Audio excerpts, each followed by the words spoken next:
So we're starting our next unit of the Road to the Revolutionary War.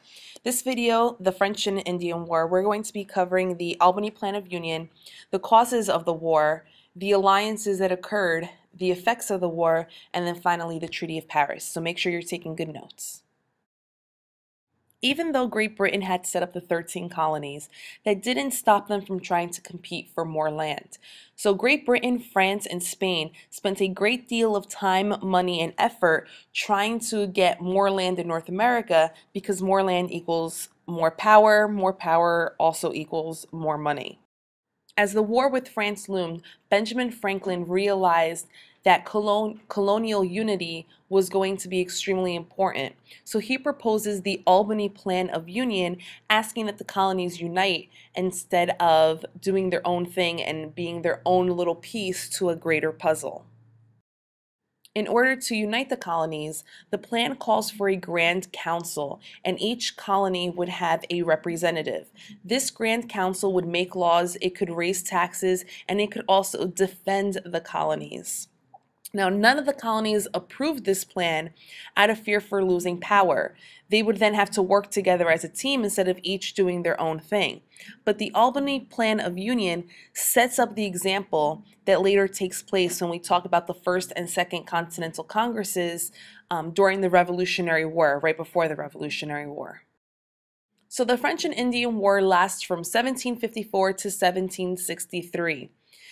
The cause is basically competition over land.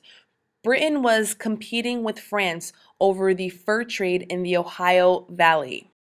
This map depicts the different Native American tribes that were in each region, and these major tribes were also involved in the French and Indian War and in the Beaver Wars, as they call it. So who fought in the French and Indian War? Obviously, you have two sides. You have France on one side, and then you have Great Britain on the other. But you also had some Native American tribes that assisted each side, and eventually Spain joins at the very end on the French side. So, if I ask you who fought during the French and Indian War, it's basically the French and Indians versus Great Britain. Before the war starting in 1754, this is what the land looked like. You can see that the red are things that are owned by the British. Anything in blue is owned by the French, and then the stripes in blue and red are disputed lands. After the French and Indian War in 1763, not only do we still have the 13 colonies in the land that's today Canada up near the top, but you also have all of that French land from before, all that blue is now pink, and that's land that Britain acquired. And then you can see Spain is kind of in the middle of the US. So Britain gains a lot of land with winning the French and Indian War. In order for a war to be officially over, you need to have the signing of a treaty. So the Treaty of Paris is the official document that ends the French and Indian War. Britain gained all of Canada and any of the French lands east of the Mississippi River. Spain gained all of the French land west of the Mississippi River, and then Spain also gave up Florida to Britain.